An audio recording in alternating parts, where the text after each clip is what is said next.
From the National Press Club in Washington, D.C., this is Update One, the club's official podcast. It features newsworthy stories originating from the NPC facilities, as well as broader topics related to journalism, communications, press freedom, and transparency.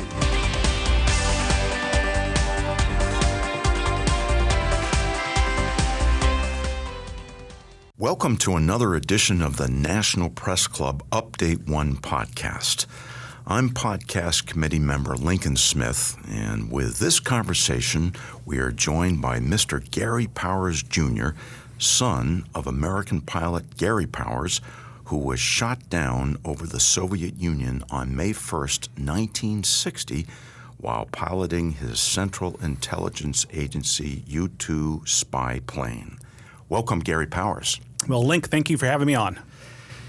Your career includes a bachelor's degree in philosophy and a master's degree in U.S. history, also public administration.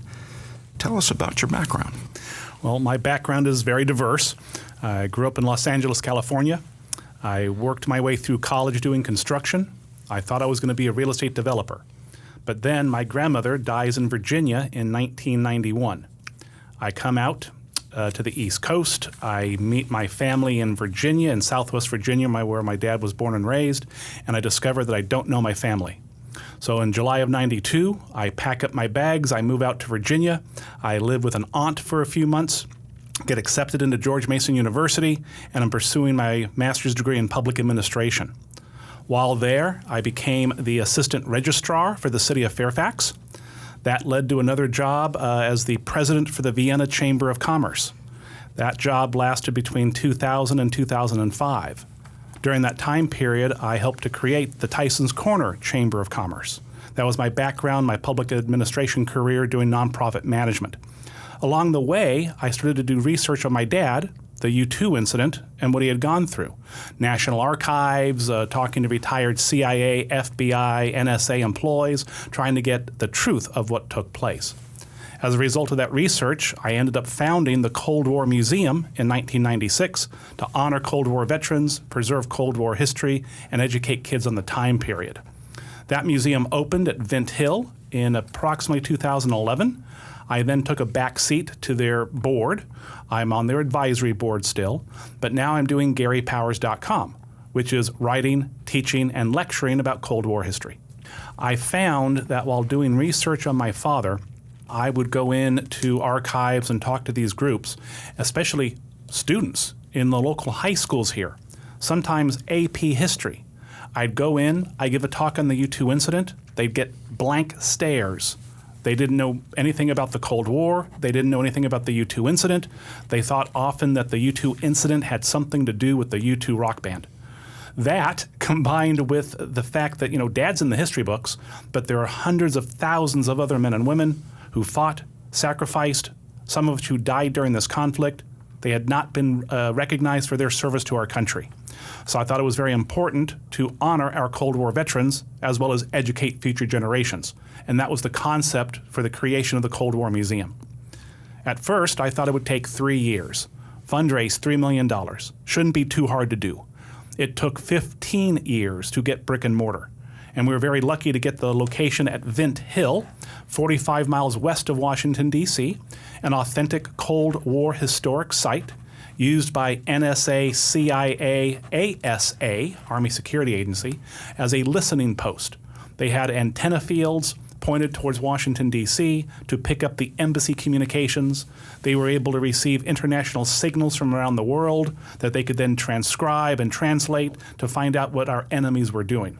So that base was closed in 1995 or the mid-90s, and we acquired it in 2011, one of the buildings on site. Do you think the Cold War is over? I'll give you an antidote. I do not. It is still going on. I have a KGB friend that has helped me to get into places in Moscow that I would otherwise not have been able to get into. She's been retired for many years. She and I hit it off. I consider her a friend. When I was first starting the Cold War Museum in '96, so probably about 98, I was calling her, emailing her, hey, can you help me? I'd like to get some artifacts from the KGB to put in the Cold War Museum to highlight their efforts during the Cold War. She ran it up their flagpole. About 2 or 3 months later, she comes back and says, Gary, I got a response. The response is, he will get no help from us. The Cold War is not over. On that day in 1960, when your father was shot down, he was a 30-year-old CIA pilot expecting to make his way without incident all the way across the Soviet Union to a base in Norway. In your own words, can you tell us what happened? Yes. And these are both in my own words and the words of my dad that I've read or listened to. So my father is trained to fly the U-2 at Area 51 in the Nevada desert in mid-1956. He's recruited by the CIA from the Air Force to fly these U-2 missions. He flies 27 successful missions between November of 56 and May 1st of 1960. As a result of his experience flying the U-2, being one of the pilots with the most number of hours in the plane, he's selected for the May 1st, 1960 mission. This mission will take off from Peshawar, Pakistan. It'll fly some 3,000 miles north, should land in Bodø, Norway. Should be about 9 hours to fly.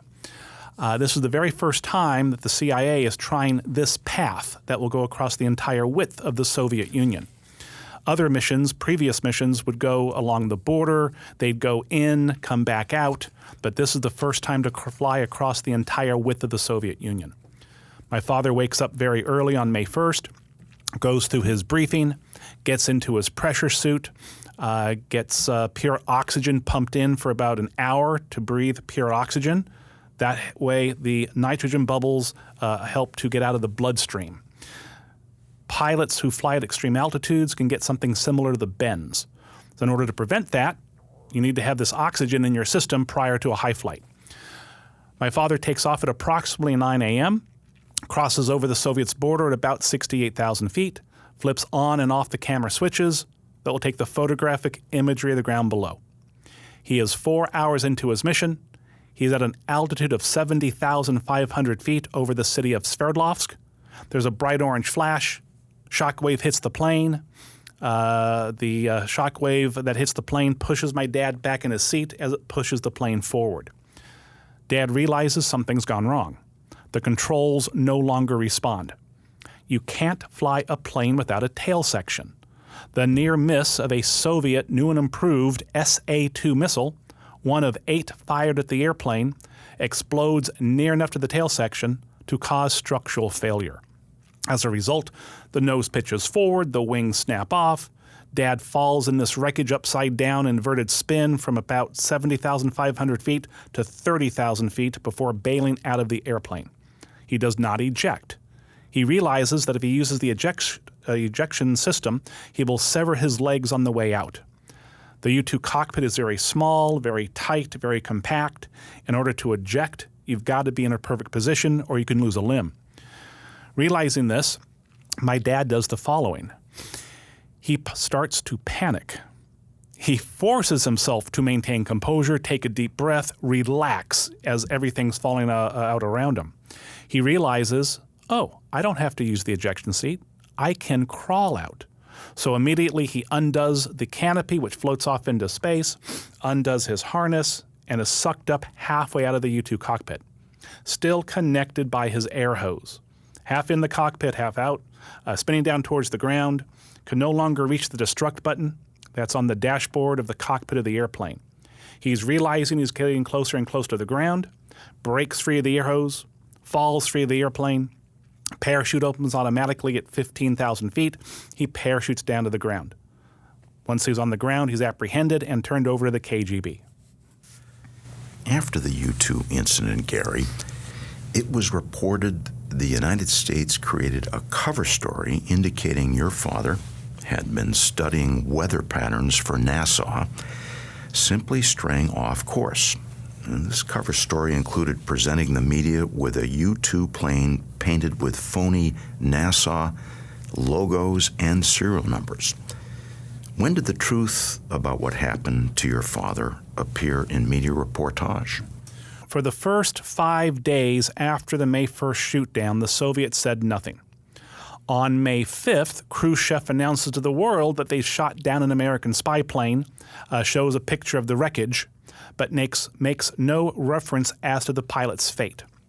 As a result, the Eisenhower administration, thinking the pilot had died in the crash, or certainly Khrushchev would have paraded him around, they come up with a cover story with the help of the CIA that an unarmed weather research plane may have accidentally strayed across the border after the pilot had radioed trouble with his oxygen equipment.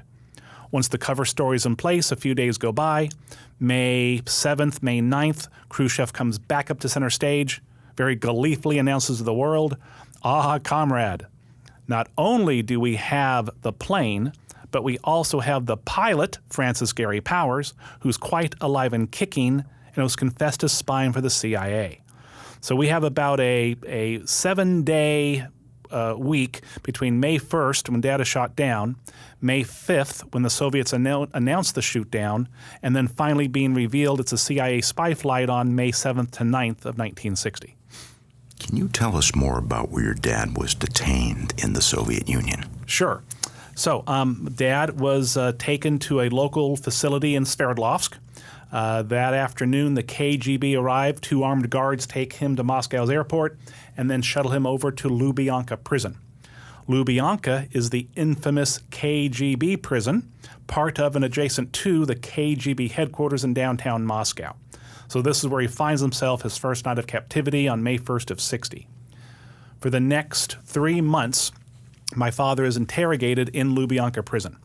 10, 12, 16-hour days, bright spotlight, grueling questions, threats of death, but no physical torture.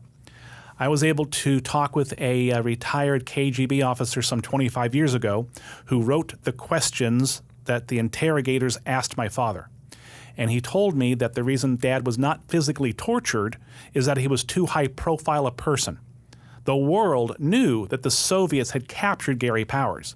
The Soviets wanted to show how nice they were, how humble they are, put their best foot forward to get the most propaganda value out of this incident, to use it to the maximum they can to further embarrass the United States. What was going through your family? What was their thinking in 1960 when the U-2 incident happened? My dad's first wife, Barbara, at the time, was aware that he was doing weather research missions. All of the wives would talk amongst themselves, and they kind of put 2 and 2 together as to what they were actually doing, but no one would really discuss it.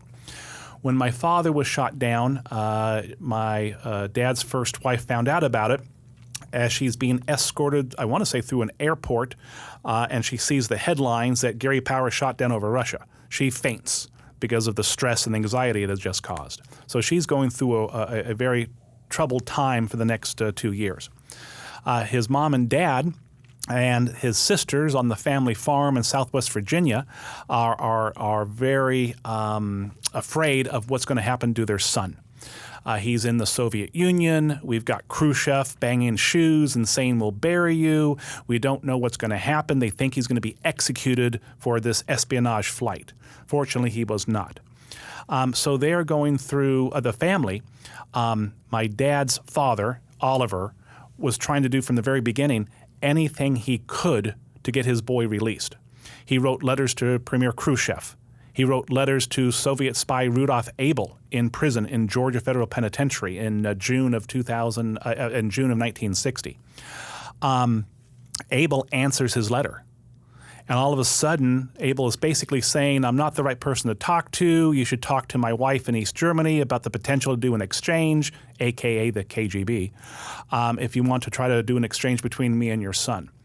Well, every letter that goes into Rudolph Abel's prison is monitored by the FBI. The FBI shows this correspondence to their friends at the CIA. Two of their guys in suits show up to the city shoe store in Norton, Virginia. "Mr. Powers, please don't meddle in our affairs. You can make it worse for your son. We will take it from here." And sure enough, they contract with lawyer James Donovan.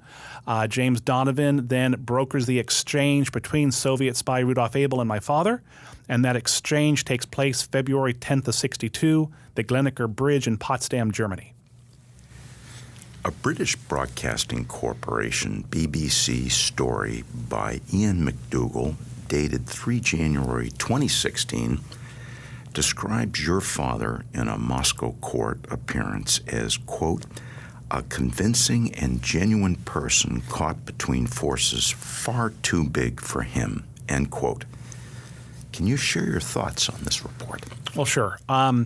Back in 2016, several things were being declassified finally after a 1998 declassification conference, and this report came out through the BBC.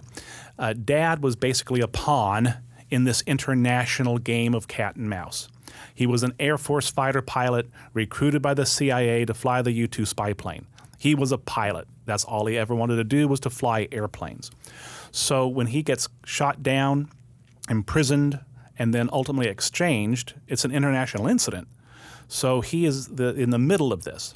But again, he was a country boy, raised in Southwest Virginia on a family farm. His dad was a coal miner.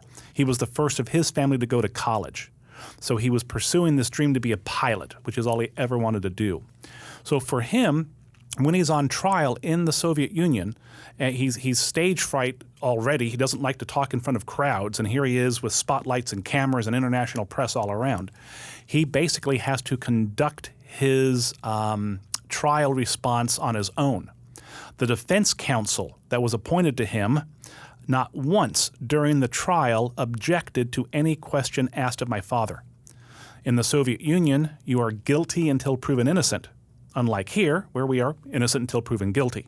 The switch of those two words makes all the difference in a democratic versus a communist society. So my father used his own wits, his own mental capacity, his own training to get through the interrogations as well as the trial so that he would not divulge everything he knew. He basically played dumb. I'm a pilot. They pay me to fly the plane. They didn't teach us what was on the plane. So they believed that because they didn't teach their pilots what was on the plane. But the U-2 pilots knew every inch of that plane inside and out. If something went wrong, a system broke, they would have to work with the engineers to repair it to make sure it was operational for the next flight. So Dad was able to use his own wit to get through the interrogations and the trial by and not allowing himself to reveal sensitive, secret information. You have served as a consultant for the Steven Spielberg movie Bridge of Spies, which was about the exchange of Russian spy Rudolph Abel and your father. Can you briefly highlight your work on Bridge of Spies? First off, it was an honor and a privilege to work with Spielberg, Hanks, Austin Stoll, who portrayed my father, Mark Reliance, who ended up winning an Oscar for his performance of Rudolph Abel, the sound crew, the props crew, and all the staff that it takes to put these productions together. So it was a great experience to meet and talk and share stories with these individuals. It all came about in about 2014, June. I find out through rumors that Spielberg is going to do this movie that will portray my father. And my first thoughts, how do you get in touch with Steven Spielberg? I mean, you just can't pick up the phone. So I tried to reach out to some friends in Hollywood.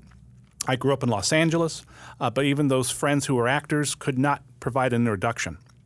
I resort to Google. I type in his name, I type in his movies, up pop people he worked with, type in their names, find some of their email addresses. So I send out an unsolicited email to about 5 or 6 of his contemporaries, and I basically say the following. Hello, I'm Gary Powers Jr. I'd like to talk to Mr. Spielberg about this movie that will portray my father. It's very important that we express the Powers family's concerns. If he bases the portrayal of Dad off the misinformation, the fake news of the time, they'll be painting him in a negative light. If they base it off the declassified files, that have come to surface over the last 50-plus years, they'll be painting him as a hero to our country. So for obvious reasons, wanted to reach out and try to establish contact. As a result of that email, I get a phone call from their producer, Mark Platt. Mark Platt is better known for his production of Wicked on Broadway, so very well regarded, very well respected within the industry. Mark and I talked for an hour. At the end of the conversation, Mr. Powers, thank you for reaching out to us. You're very knowledgeable on the Cold War, the U-2 incident, your dad. How would you like to consult for the film? Yeah, that would be really nice. Thank you. So I get this contract, and I end up being a consultant on the film. I get to go to several locations in New York City and Beale Air Force Base in California to be on set. They ask me questions. I give them answers. I bring photographs in of my family in the 50s that they can use in Photoshop, put their actors' heads on. I provide them with audio tapes of my father that he had recorded. That way they could listen to my dad in his own voice as to what he had gone through. And so it was just, again, an honor and a privilege to work with these individuals, and it's an experience that I will not forget anytime soon. Can you briefly reflect on the media coverage of the U-2 incident? Oh, yes, the fake news of the time. In 1960, we're coming off the McCarthy era. So he just come up and said, we have 154 spies in every branch of government, and here's the documentation, and everybody's a little paranoid about where these Russian spies are in our country. From what I recall, McCarthy didn't actually have the list, but he wasn't wrong. So Cold War mentality. So we're trying to gain the strengths and weaknesses of our adversaries. One of the measures to do that is to do the U-2 program, fly over, take pictures, find out how many bombers they have, how many MiGs they have, and find out how long it will take for our bombers to reach targets should we have to go to war. So this is all happening when the U-2 program is taking place and Dad's flying these missions. Once Dad is shot down and it is revealed he's alive and well in captivity, and that President Eisenhower had just been caught lying to the American public because Eisenhower said it was a weather research flight, and Khrushchev shows that Dad's alive and it was a CIA spy flight. Eisenhower's trying to save his reputation. He's trying to figure out how to best handle this going forward. And all the while, Dad's going through the interrogations, going through the imprisoned incarceration, and media people of all the major newspapers around the world and TV are wanting to get this story. What's going on? How was he shot down? Was he shot down? Their missiles can't go that high. If our missiles can't go that high, it had to be the pilot's fault. So my dad's reputation is tarnished while he is in prison. Articles are written saying he defected, he landed the plane intact, he spilled his guts and told the Soviets everything he knew, or that he hadn't followed orders. So all of these were mistruths, innuendos, some outright lies of the time. What I like to call armchair generals. Well, I would have done this. Oh, he should have done that. Well, they weren't there. Only my dad was there. And he did whatever he could do to protect the secrets he had and to get out alive. He didn't want to get the death sentence. So my father used his own ingenuity, his own mental capacities to get through this very difficult time for 3 months of solitary confinement, interrogations, and then the trial, followed by 18 months of imprisonment in Vladimir prison. During this time, again, articles are being written, newspaper headlines are saying that there was a flameout, there was sabotage, a Norwegian spy planted a bomb in the tail section, that it was a UFO encounter. I mean, there was just all these different theories on what happened. Because at the time, it was easier to blame the pilot than to admit we were behind the Soviets in technology. Easier to blame the pilot than to further embarrass a U.S. president. So this is what Dad's reputation. This is why Dad's reputation was tarnished. But at the same time, he did everything he was supposed to do. When he gets back home, he's debriefed by the CIA. They clear him. He is put before a Senate Select Committee hearing. The senators, 2 hours of questions back and forth. They exonerate him. He's been cleared by the U.S. Senate. He's been cleared by the CIA. But he's not yet been cleared by the court of public opinion because of the negative press that was out there at the time. In ensuing years, do you think the court of public opinion has indeed vindicated your dad? Yes, it has, but it took 40 and 50 years respectively, and a little before that. In 1998, the U.S. Air Force and the CIA hosted a declassification conference at Fort Leslie J. McNair in Washington, D.C. I attended that conference. I helped set up an exhibit on the U-2 incident for the participants to look at. During the conference, two very important things were declassified. First, the altitude at which Dad was flying, 70,500 feet. There was no flameout, there was no descent, there was no sabotage. It was the near miss of a Soviet SA-2 missile, one of 8 fired at the airplane, that brought it down. So that was finally declassified. The second thing, very important, is that the CIA, working hand in hand with the Air Force, could not be separated. For all intent and purposes, it was a military operation. In the 1950s, 56 to 60, when these U-2 missions were flying, it couldn't be military. If it was a military plane, a military pilot flying over a foreign hostile country, that would be an act of war. Eisenhower did not want to provoke World War III. He wanted to gather intelligence, which is why he handed it off to the CIA, a civilian agency. But now, 1998, declassification documents and conference, it's a military operation. Once that word military was declassified, that allowed the U.S. government to step up to the plate and honor Dad as a hero to our country. In May of 2000, he was awarded the POW Medal, and in June of 2012, he was awarded the Silver Star. So as a family, we were very honored, very humbled, very grateful to our nation for helping to set the record straight. It took 40 and 50 years respectively, but it goes to show it's never too late to set the record straight, and we're very glad they were able to do so. Now Dad's reputation is intact, and he's a hero to our country. In closing, any projects in the works? Yes. In addition to the books I currently have out, my first one was Letters from a Soviet Prison, Dad's correspondence to and from his family. Thought it was very important for the historical record to have his written words able to be read by students and scholars. My second book is Spy Pilot, came out in 2019. 35 years of research, 5 years to write it, the truth of what took place. I dispel all the fake news and the conspiracy theories and show the truth of what took place with my father. My third book came out in 2022, Enemy Territory. It's a graphic novel, so basically a glorified comic book for a younger audience.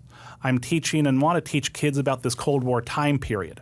So my next 3 books that are coming out this year, I will have one more graphic novel on the Berlin airlift that will be coming out this month of April, just in time for the 75th anniversary conclusion, sometime in May and September of this year. I have another book coming out on Cold War Virginia, all of the Cold War and espionage sites in the Commonwealth, the Pentagon, the CIA headquarters, Camp Perry, Nike missile bases, things like that. And then my third book is going to be done through the National Park Service. As chairman of the Presidential Advisory Committee on the Cold War Theme Study, they have published our findings. It's only available online. So I'm taking this online book, open source, federal government, packaging it, and then we'll be publishing it so that people can see and get a hard copy of the results of the committee and what they did for about 15 years to identify these Cold War sites across the country. Gary Powers, Jr., son of legendary American pilot Gary Powers, thank you for joining us on the National Press Club Update 1 podcast. All right, Link, thank you very much for having me on. You have been listening to Update 1, the official podcast of the National Press Club, the world's leading professional organization for journalists and a vigorous advocate of press freedom worldwide. If you have any questions or comments about Update 1, send an email to update1podcast@gmail.com.